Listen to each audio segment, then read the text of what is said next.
Hello everyone, CGPSC ABCD में आपका फिर से स्वागत है। एक बार इस वीडियो के अंदर हम अनुपात का इम्पोर्टेंट MCQs देखेंगे, अनुपात और समानुपात पर। ठीक है, इससे पहले मैंने जो रेशियो एंड प्रपोर्शन अर्थात अनुपात और समानुपात का बेसिक एक वीडियो बनाया था, जिसमें कुछ इजी चीज़ें थी जिससे मैंने समझाया था, क्योंकि बहुत सारे लोगों को वो बेसिक चीज़ नहीं समझ में आया था। अब देखिए, क्योंकि जो मैं पीछे का जो बेसिक वीडियो इसके लेकर आया था अनुपात समानुपात का, उसी से संबंधित, क्योंकि वो सिखाए बिना अनुपात के चैप्टर को क्लियर नहीं किया जा सकता था, इसके MCQ को फास्ट नहीं बनाया जा सकता था। तो अगर ये वीडियो को आप पहली बार देख रहे हैं, अनुपात समानुपात के बारे में थोड़ा सा भी नॉलेज अगर नहीं है, तो पहले आप जाके जो बेसिक वाला था उसको जाके देखेंगे। इसके बाद इस वीडियो का MCQ को देखेंगे कि आखिर सॉल्व कैसे करना है। ठीक है, ये वीडियो हर एक एग्ज़ाम के लिए इम्पोर्टेंट है।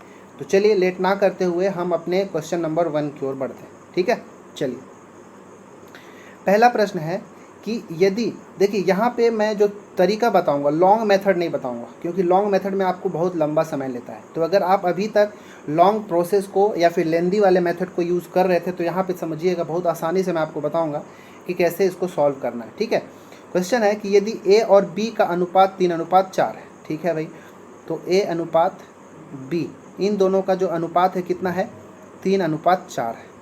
ठीक है, B और C का अनुपात 12:13 है। ठीक है भाई, B और C का अनुपात जो है 12:13 है। क्लियर है। अब आपसे पूछा है कि A और C के बीच का अनुपात क्या होगा। तो मैंने इसके लिए पहले बता चुका है पीछे वाले बेसिक वाले वीडियो में कि जब भी A और B का अनुपात दिया हो, B और C का अनुपात दिया है, तो पहले उसको सीक्वेंस में लिख लीजिए। तो A और B, अगर आपको C से B दिया रहता तो हम पहले उसको B और C में बदलते, इसको इंटरचेंज कर दिए। ठीक है, अब जैसे ही बदल गया तो अब करना क्या है कि A और B का अनुपात 3:4 है, B और C का अनुपात 12:13 है, और आपसे पूछ दिया है A अनुपात C, मतलब इसका और इसका अनुपात पूछा है। तो देखिए B और B कट जाएगा यहाँ पे। कब कटेगा, जब इसको आप सिंप्लीफाई कर देंगे। एक काम क्या करेंगे, चाहे तो इसका इसका गुणा करके यहाँ अनुपात, इसका इसका गुणा करके यहाँ अनुपात कर देंगे, और फिर काट पीट देंगे, तो हमारा आंसर A और C का अनुपात मिल जाएगा। लेकिन आप एक काम ये भी कर सकते हैं कि 4 × 1 = 4 और ये 4 × 3 = 12, कट गया। अब तो कुछ कटेगा नहीं, तो इधर अनुपात के लेफ्ट साइड में देखेंगे तो 3 × 3 = 9 हो गया, और अनुपात इधर 13 × 1 = 13 हो गया। तो 9:13 ही इसका हमारा सही आंसर होगा, जो कि ऑप्शन नंबर बी होगा।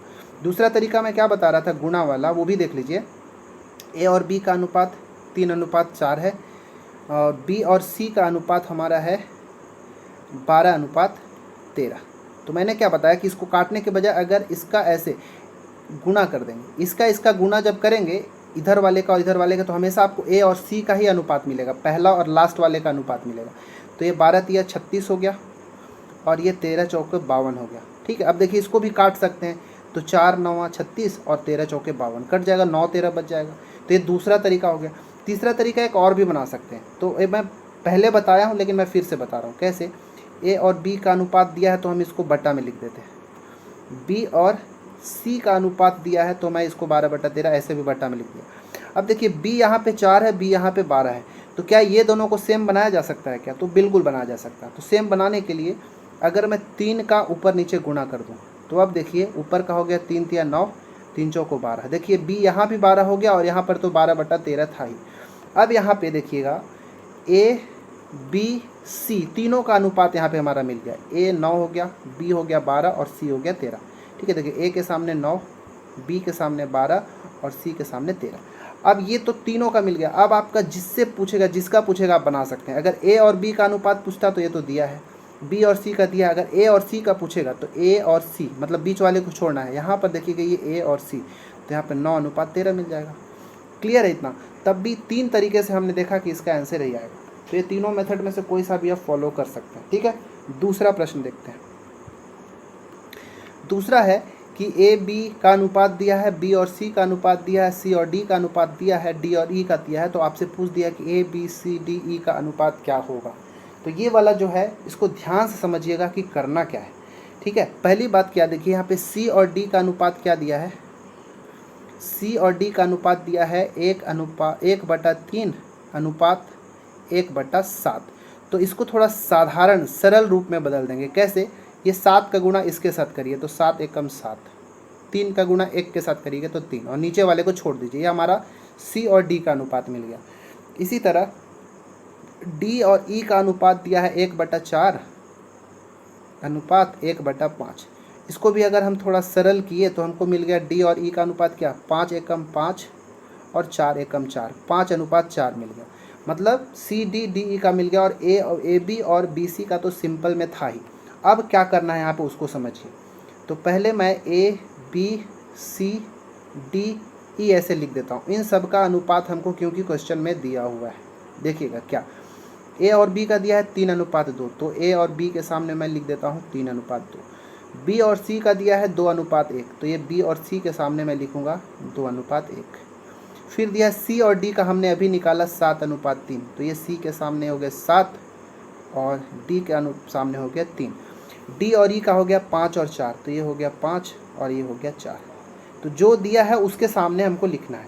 अब यहाँ पे क्या लगाना है लॉजिक, उस चीज़ को समझिएगा। क्या, जैसे ये 2 के बाद इधर पूरा खाली है, तो इन सब को आप 2 से भर दीजिए। यहाँ पे देखिए, इस 2 से पहले का इधर खाली है तो मैं यहाँ पे 2 भर दिया। इस 1 के बाद का पूरा खाली है तो ये पूरा बाद में 1 भर दिया। ठीक है, 7 से पहले का पूरा खाली है तो मैं 7 और 7 भर दूंगा, और 3 के बाद का खाली है तो मैं यहाँ पे 3 कर दिया। इस 5 से पहले का पूरा खाली है तो मैं इन सब के जगह में 5 भर दिया। मतलब A B C D E सब के जगह हमको कुछ ना कुछ भरना है। अब इन सब का गुणा करिए, तो 3 दूनी 6, 6 7 42, 42 पंचे होता है 210। तो ए के लिए हो गया, ए के सामने पूरी तरीके से 210 हो जाएगा। बी में गए 2 दूनी 4 7 28, 28 पंचे 140, तो ये हो गया 140। ठीक है, इसमें गए 2 एकम 2 7 14, 14 पंचे 70, ये 70 हो गया। इसके बाद देखेंगे तो 2 तिया 6 पंचे 30, यहाँ पे 30 और 2 तिया 6 चौके 24, ये 24 हो गया। अब देखिए A B C D E सबका अनुपात तो निकल गया, लेकिन इसको थोड़ा काटना पड़ेगा, सिंप्लीफाई करना पड़ेगा। जैसे 2 से सब कट रहा है, एक ऐसा नंबर से काटना जिससे सब कट जाए। तो 2 से काटिए, तो ये 2 12 दूनी 24, 2 15 दूनी 30, 2 35 दूनी 70, 70 दूनी 140, 105 दूनी 210। तो ये हमारा 105, 70, 35, 15 और 12 मिल गया, जो कि ऑप्शन नंबर सी में है, इसलिए हमारा सी हो जाएगा। ठीक है, तो ये ऐसे हमको करना होगा। इसको ध्यान से आप फिर से एक बार रिवर्स करके वीडियो को देखेंगे।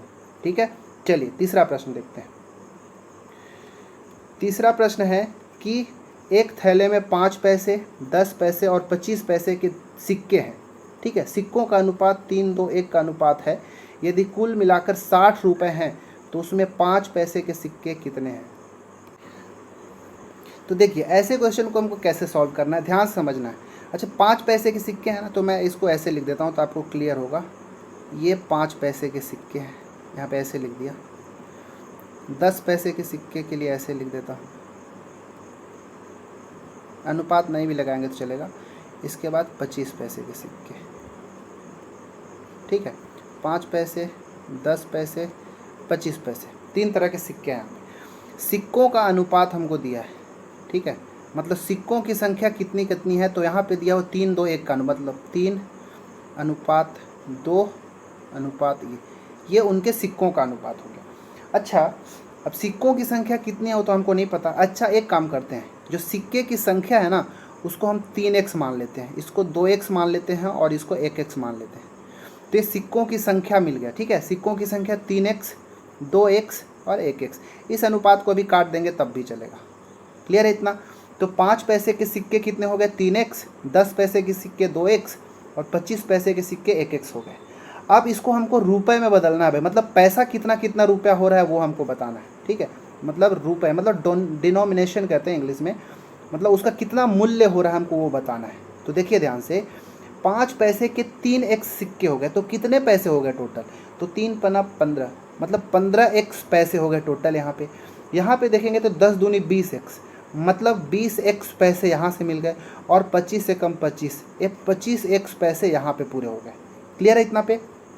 मतलब 5 पैसे वाले जो सिक्के हैं वो टोटल 15x पैसे बना रहे हैं, 10x वाले जो 2x सिक्के हैं वो 20x पैसे बना रहे हैं, और 25 पैसे वाले जो 1x सिक्के हैं वो 25x पैसे बना रहे हैं। अब इन तीनों को मिलाकर टोटल कितने पैसे बन रहा है भाई, देखिए तो 15, 20, 35 और 5 40 और 20 60।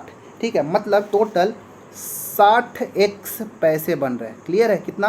60x। मैं इसको ऐसे लिखता हूँ, टोटल पैसे कितने हैं? 60x पैसे। अच्छा, लेकिन ये 60x पैसे जो है वो हमारे पास रुपए में कितने, सब मिला के कुल कितने रुपए हो रहे हैं? 60 रुपये। मतलब ये 60x जो है 60 रुपये के बराबर है, और ये पैसे में है तो इसको भी हमको पैसा में बदलना पड़ेगा, क्योंकि 60 रुपये है। रुपए को जब पैसे में बदलेंगे तो इसको 100 से गुना करना पड़ेगा, तो मतलब ये हमको 6000 पैसे मिलेंगे। अब ये यहाँ पे देखिए 60x जो है वो बराबर हो गया 6000 के। अब इसको काटेंगे तो हमको मिलेगा कितना? 100 मिलेगा। मतलब x का वैल्यू कितना हो गया? 100। अब x का वैल्यू 100 हो गया, तो आपसे पूछा है कि 5 पैसे के कितने सिक्के हैं। तो 5 पैसे वाले कितने सिक्के थे भाई? 3x। तो इस x के जगह 100 का गुणा करिए, तो कितना मिल गया हमको भाई? 300 सिक्के। अगर आपसे 10 का पूछ देता तो 10 2 गुना 100 मतलब 200 सिक्के होते। 25 पैसे वाले पूछता तो 1 गुना 100 मतलब 100 पैसे होते, मतलब 100 सिक्के होते। तो आप ऐसे इस सारे क्वेश्चन को बनाया करिए। तो इसका आंसर क्या होगा? Option number C right answer होगा। ठीक है, चलिए अब चौथा प्रश्न बनाते हैं। चौथा प्रश्न है, एक स्कूल में लड़कों और लड़कियों की संख्याओं का अनुपात 27 और 23 है। लड़कों और लड़कियों की संख्या में अंतर 200 है, तो लड़कों की संख्या ज्ञात कीजिए। इस तरह के जो प्रश्न होते हैं अनुपात तो सबसे सिंपल होते हैं, आसान वाले होते हैं। इसको कैसे बनाइएगा? एक्स वगैरह लेके मत बनाइएगा, क्योंकि उसमें टाइम लगेगा। क्या करिएगा, देखिए एक बार मैं लिख रहा हूँ इसलिए टाइम लग रहा है, नहीं तो ये तो ऐसे चुटकी में बनता है, इसमें टाइम नहीं लगता। गर्ल्स और बॉयज़ का अनुपात कितना है भाई? 27 और 23 का। ठीक है, तो लड़के 27 और लड़कियाँ 23, ये दोनों का अनुपात है। लड़के और लड़कियों का अंतर दिया है कितने का?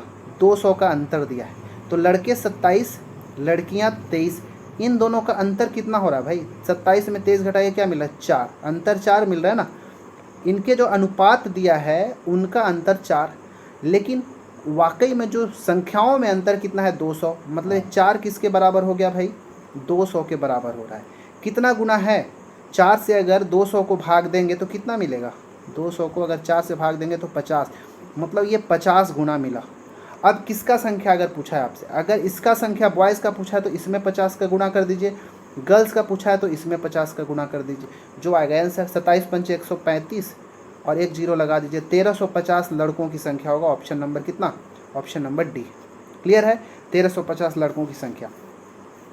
अगर आपको यहाँ पे करना है तो इसमें का 23 पंचे 115 तो 1150 लड़कियों की संख्या आएगा। जो आपसे पूछेगा वो भी निकल जाएगा। अगर पूछ देगा कि लड़का और लड़की टोटल मिला के कितना हो जा रहे हैं, तो देखिए 1350 ये और 1150 ये जोड़ दीजिए, तो ये 13 और 11 24 2500 हो जाएंगे टोटल। ऐसे बना सकते हैं। तो ये हमारा एक शॉर्टकट तरीका होता है, डायरेक्ट अनुपात के साथ खेलना हमको आना चाहिए। आगे सारे क्वेश्चंस को मैं इसी मेथड से बताने की कोशिश करूँगा।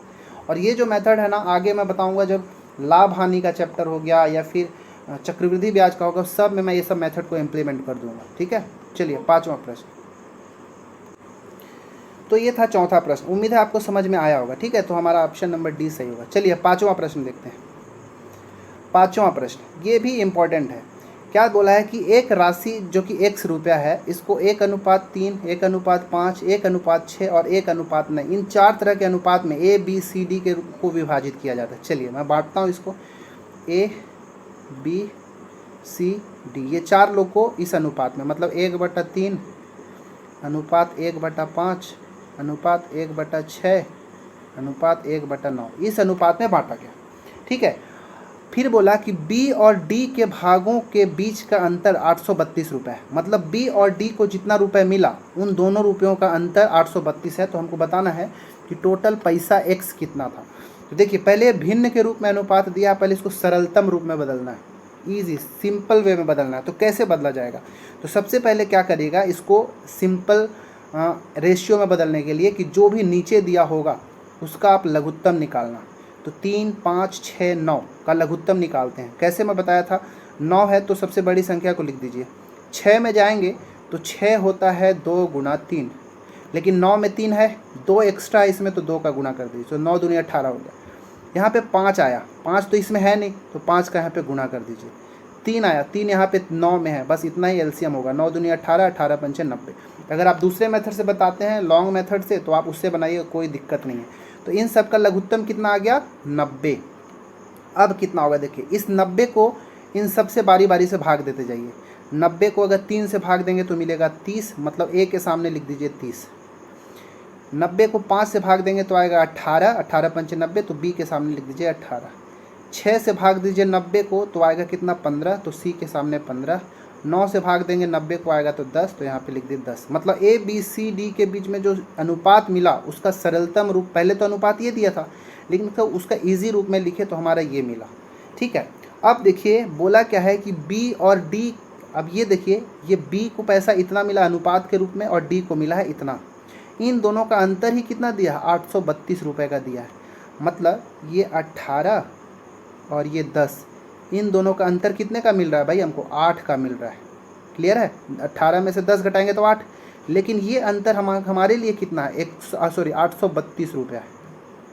ठीक है, 832 रुपया। अब ये 8 का कितना गुना होगा 832, तो 832 को अगर 8 से आप भाग देंगे तो मिलेगा 104, तो 8 का 104 गुना 832 रुपया। अब आपसे पूछा है क्या x का मान कितना होगा। अब देखिए x है क्या, जितना उन सबको पैसा बांटा गया वही तो x है। तो देखिए ये पैसा किस अनुपात में बांटा गया है, ये इस पूरे अनुपात में 30, 18, 15, 10। तो 30, 18, 15, 10 इतना पैसा बांटा गया। तो एक टोटल जोड़ के कितना मिल रहा है 30, 18, 15, 10, इन सबको अगर जोड़ेंगे तो ये टोटल 73 आ जाएगा। इतना इकाई रूप पैसा बांटा गया। अब देखिए एक इकाई का वैल्यू 104 था, तो 73 कितना होगा, तो 73 में आप 104 का गुणा करिए। जब गुणा करेंगे तो आपको मिलेगा 7,592 रुपया। मतलब 7,092 रुपया टोटल पैसा था जिसको इस अनुपात में बांटा गया। यहाँ पे समझ में आया कि नहीं, ये अंतर 8 था तो 104 का गुणा करें पे 832 आ रहा था। अब ये 104 ही ये टोटल पैसा हमारे पास अनुपात के रूप में कितना है 30, 18, 15, 10 सबको जोड़ेंगे तो 73। एक इकाई का वैल्यू 104 है, तो 73 इकाई तो टोटल पैसा आया ना भाई अनुपात के रूप में, तो इसमें गुणा कर दीजिए तो 7,592 रुपये टोटल पैसा। ठीक है, इसको फिर से समझने की कोशिश करिएगा वीडियो को रिवर्स करके। छठवां प्रश्न देखते हैं अब। छठवां प्रश्न है, वसीयत के अनुसार 21,25,000 रुपये की संपत्ति को पुत्र और पुत्री में 7:6:5:3 के अनुपात में बांटा गया। पुत्र को कितना पैसा प्राप्त हुआ। देखिए ये सेम टू सेम वैसी है जैसे मैंने अभी बताया, इसलिए मैं इसको जो है आपके लिए होमवर्क छोड़ता हूँ। ठीक है, ये आपके लिए होमवर्क है, कमेंट में बताएंगे कि किसका इसका कितना आंसर आ रहा है। ठीक है, इसको मैं आपके लिए छोड़ता हूँ। चलिए, बहुत सारे ऐसे प्रश्न आगे मिलेंगे क्वेश्चन जिसको मैं आपको होमवर्क दूंगा। 7वां प्रश्न बनाता हूँ, ये इजी है क्योंकि इससे हार्ड वाला मैं पहले बता चुका, ये इजी है आपको बताना है।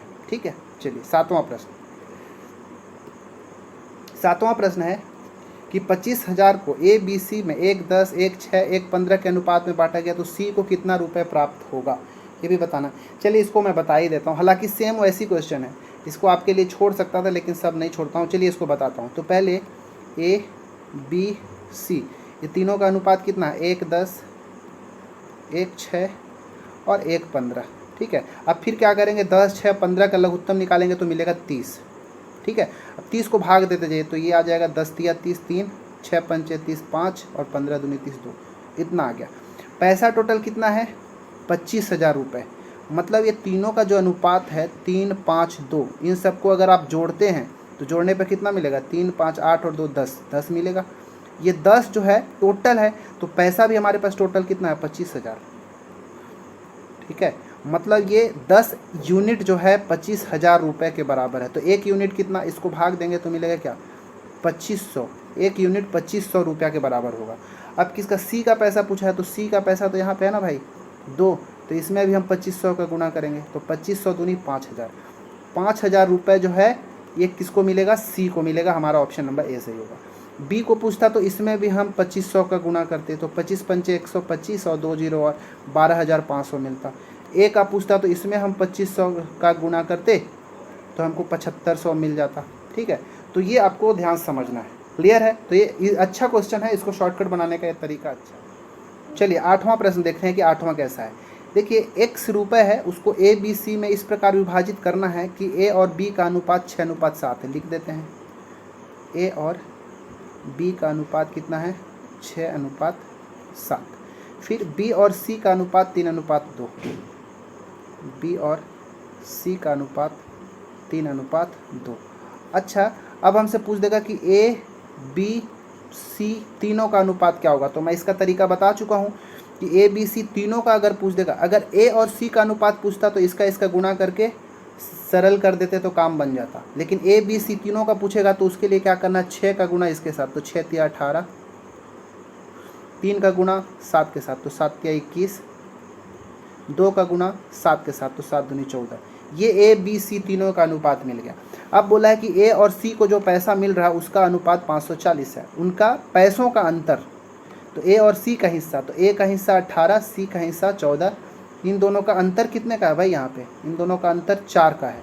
लेकिन क्वेश्चन में प्रश्न में पैसा कितना है 540, मतलब ये 4 जो है ये 540 के बराबर है। कितना गुना है, अगर इसको भाग देंगे 540 को 4 से तो आपको मिलेगा 135 रुपया। क्लियर है। अब मतलब एक इकाई का मान 135 रुपया होगा। तो अब टोटल पैसा कितना है भाई, तो टोटल पैसा के लिए देखिए टोटल इकाई कितने का है ये देखिए। तो 18 और 21 और 14, 18 21 14 तीनों को अगर आप जोड़ेंगे तो आपको मिलेगा कितना, 53 मिलेगा। देखिए 18, 8 1 9 4 13 और मिल गया 2 2 4 5, 53 इकाई मिला। एक देखिए कैसे निकाल रहे हैं टोटल के लिए अनुपात ए बी सी तीनों को जो पैसा मिला इन तीनों को जोड़ेंगे तो 53 मिलेगा ना भाई। अब एक इकाई का वैल्यू 135, तो 53 इकाई का कितना होगा, तो इसमें भी हम 135 का गुणा कर देंगे। जब इनका आप गुणा करेंगे तो मिलेगा 7155 रुपया आंसर। क्लियर है। उम्मीद है आपको ये समझ में आया होगा, इसलिए हमारा ऑप्शन नंबर बी यहाँ पे सही होगा। ठीक है, चलिए अब 9वां प्रश्न आज का 9वां प्रश्न। अच्छा 9वां प्रश्न, ओ 8 के बाद डायरेक्ट 10 लिखा गया। चलिए कोई नहीं, यहीं पे हम देख लेते हैं। चलिए ये 10वां प्रश्न है कि दो संख्याओं और तीसरी संख्या इन दोनों का अनुपात कितने का है। मतलब दो संख्याएं तीसरी संख्या से क्रमशः 25% और 60% अधिक है, इन दोनों संख्याओं का अनुपात क्या होगा हमको बताना है। ठीक है, दोनों संख्याओं का अनुपात। देखिए 3 संख्या मान लेते हैं, ए बी और सी। ये पहली संख्या, ये दूसरी संख्या, तीसरी संख्या। पहली और दूसरी जो है तीसरी से 25% और 60% अधिक है, तो तीसरी को हम क्या करते हैं, तीसरी वाले को हम 100 मान लेते हैं। ठीक है, तीसरी वाले को क्या मान लिए, 100 मान लिए। अब जब तीसरे को 100 मान लिए तो पहला संख्या 100 से 25% अधिक है, तो 100 में 25 जोड़ेंगे तो 125 हो जाएगा। ठीक है, ये 125% हो गया। दूसरी संख्या इससे तीसरी से 60 अधिक है, तो ये 160% हो गया।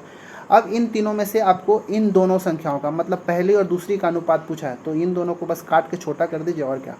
25, ठीक है 5 से काटते हैं, 5 दूनी 10, 5 पचे 25, 5 तिया 15 और 5 दूनी 10, 25 और 32। ये पहली और दूसरी संख्या का जो अनुपात होगा 25 और 32 का होगा। ऑप्शन नंबर बी सही होगा। किसका किसका ये सही होगा कमेंट में बताएंगे कि किसका किसका ये सही होता है। ठीक है, चलिए अब हम बढ़ते हैं अगला प्रश्न में। ठीक है, अब हमारा आज का हो गया नेक्स्ट प्रश्न। 11वां गलती से लिखा गया लेकिन शायद ये 10वां है। एक कमरे में मेज और कुर्सी का अंतर 7:9 है। यदि कमरे में 560 मेज और कुर्सियाँ, मतलब मेज और कुर्सी दोनों मिला के 560 हैं, तो कुर्सियों की संख्या कितनी होगी। बहुत ज़्यादा आसान है। क्या बोला है भाई, 7 और 9। ये मेज है और ये कुर्सी है। ठीक है, ये मेज और ये कुर्सी दोनों मिला के कितना है 560, मतलब इन दोनों को मिला देंगे तो कितना मिलेगा, जोड़िए तब तो 9 7 16। ये 16 किसके बराबर है भाई, 560 का। ठीक है, क्वेश्चन तो यही बोल रहा है कि मेज और कुर्सी दोनों मिला के 560 हैं, तो 16 से अगर हम 560 को भाग देंगे तो कितना मिलेगा बताइए। तो भाग देंगे तो मिलेगा 35 बार में कटेगा। 16 तिया 48, ठीक है 16 तिया 48, 8 और 0 80, 16 पंचे 80, 35 गुना मिला। आपसे कुर्सियों की संख्या पूछा है, कुर्सी कितना है 9, तो 9 में हम 35 का गुणा करेंगे। 35 9 कितना होता है 315। ठीक है, तो कुर्सियों की संख्या कितना हो गया 315, ऑप्शन नंबर ए। अगर मेज की संख्या बोलता तो हम 7 में 35 का गुणा करते तो हमारा काम बन जाता। अब इसी तरह हमारा 12वां प्रश्न है कि दो संख्याओं का अनुपात 2:9 है। यदि उनका अंतर 70 है तो छोटी संख्या क्या होगी, ये आपको बताना है। ये सेम ऐसी बनेगा। अंतर बोला है मतलब 2 और 9 का अंतर 70 होगा, तो ये 2 और 9 का अंतर 7 है 70 के बराबर, तो 1 है 10 के बराबर। छोटी संख्या है तो 10 दूनी 20 है। तो बहुत ज़्यादा आसान प्रश्न था। तो आज के जो वीडियो है जो अनुपात वाला, इसमें हम केवल ईजी प्रश्न को ही देखे हैं, जो कि फिर भी बहुत ज़्यादा इंपॉर्टेंट है। कई बार से ऐसे प्रश्न लोगों से बनते नहीं हैं। ठीक है। तो ये सबके लिए है जो बेसिक से शुरू कर रहे हैं। तो अब अगला वीडियो जो अनुपात का आएगा, जिसमें हम उम्र से संबंधित देख लेंगे, कुछ मिश्रण से प्रश्न देखेंगे, वो सबको अनुपात की विधि से ही बनाया जाएगा, और पार्टनरशिप के भी कुछ क्वेश्चन देखेंगे। तो बस इस वीडियो में इतना ही, मिलते हैं अगले वीडियो में, तब तक के लिए धन्यवाद।